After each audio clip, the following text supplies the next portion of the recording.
आ गया आ गया आ गया आपके गांव देहात में सावन के पावन महीना में सूरत का खूबसूरत साड़ी। जी हाँ, जान कर लीजिए और पहचान कर लीजिए, बाबा के नाम पर लीजिए। आइए आइए, कहीं देर न हो जाए, मुझे किसी और गांव में जाना है। आइए आइए आइए। का हो लागता कि आज हमनी के बोहनियो ना हुई का हो। सुबह से शाम हो गईल, अभी तक एको साड़ी नहीं खे बिकाइल। अरे टेंशन जन ली, बिकाई नु, बाबा पर भरोसा रखी। चली चली आगे चली, हई देखी ना औरत लोग खड़ा बिया, चली ना चली वहाँ।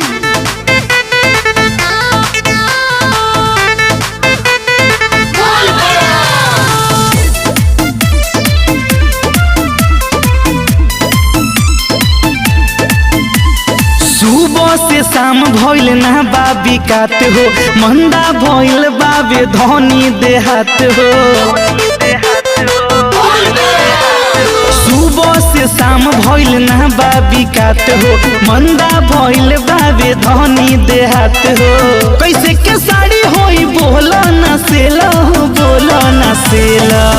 अरे ये साड़ी वाली कैसन साड़ी बेचतारू हो? ए सखी, बोलबम के साड़ी बेचतानी। बोलबम के गेरुआ साड़ी बा, बोलबम के हरियर साड़ी बा।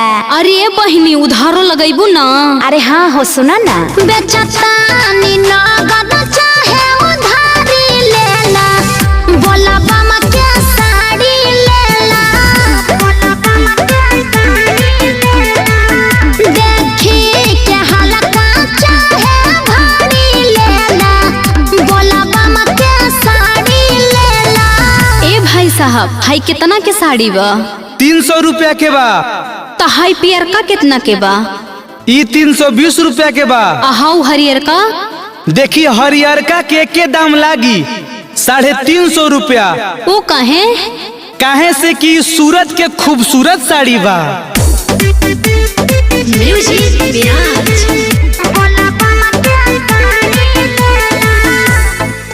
बनी सूरत से जाके ले आयल चुन चुन के, बटकाइल कढ़ाई में गेरुआ ऊन से।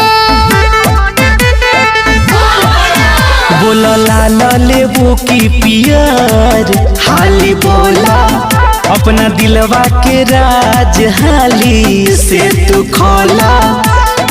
बाबे पियर सुती होई ना झमेला, होई ना झमेला। आया बहिना, तू हई ले ला, तारा पर बड़ा निमन सूट करी। आ देख के पियाजी तार लोभा जाई है। आया बहिना, हई तू ले ला गेरुआ कलर के, सावर बारू बड़ी सूट करी। ठीक कहा तारू ये बहन, तो दे दा।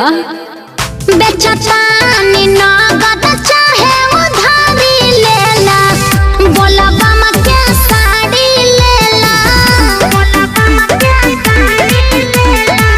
देखी के हल्का चाहे भारी लेला, बोलबम के साड़ी लेला।